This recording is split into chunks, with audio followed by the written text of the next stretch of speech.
warahmatullahi wabarakatuh. Perkenalkan, saya Alfaria Gunarni dengan NPM 24410071, Prodi Komunikasi dan Penyiaran Islam. Di sini saya akan menjelaskan tentang pola dakwah di masa Daulah Utsmani untuk memenuhi tugas mata kuliah sejarah dakwah. Yang pertama itu sejarah singkat tentang Daulah Utsmani.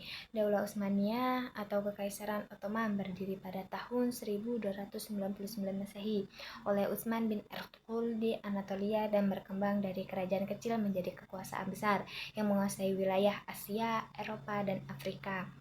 Kejayaan puncaknya terjadi pada masa Sultan Sulaiman Al-Kanuni 1520 sampai 1566 setelah penaklukan Konstantinopel oleh Sultan Mehmed II Al-Fatih pada tahun 1453 Masehi yang menjadikan Istanbul pusat pemerintahan Islam.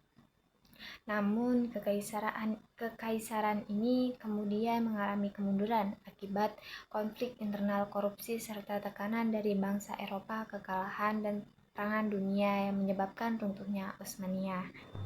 Yang kedua itu ada pola dakwah pada masa awal Daulah Utsmaniyah. Pada masa berdirinya dakwah Daulah Utsmaniyah menjadi bagian penting dari strategi politik dan militer untuk memperkuat identitas Islam di wilayah multikultural. Utsman bin Ertugrul dan para penerusnya menekankan dakwah yang sederhana melalui ajaran dasar Islam yang keterladanan moral para pemimpin yang adil dan religius. Selain itu, pembangunan masjid, madrasah, dan zawiyah menjadi sarana penting dalam pendidikan dan dakwah.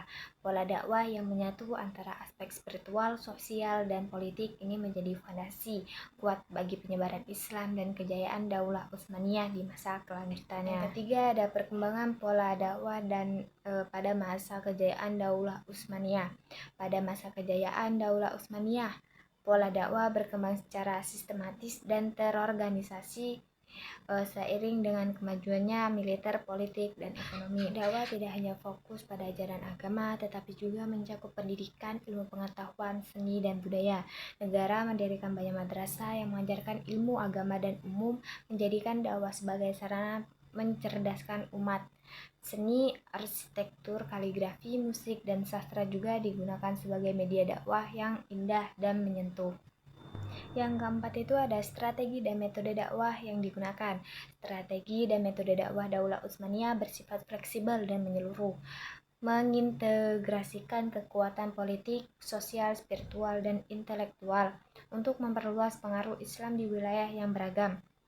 Dakwah dilakukan melalui legitimasi politik berbasis agama, pendekatan toleran terhadap non-muslim seperti di Balkan, serta penguatan nilai-nilai Islam di Timur Tengah. Jalur Sufisme, terutama tarekat Naqsabandiyah dan Mevlevia, dimanfaatkan untuk menyebarkan Islam secara spiritual dan kultural. Selain itu, pendidikan melalui madrasah dan zawiyah serta pembangunan infrastruktur publik seperti masjid, rumah sakit, dan lembaga wakaf menjadi sarana dakwah yang konkret.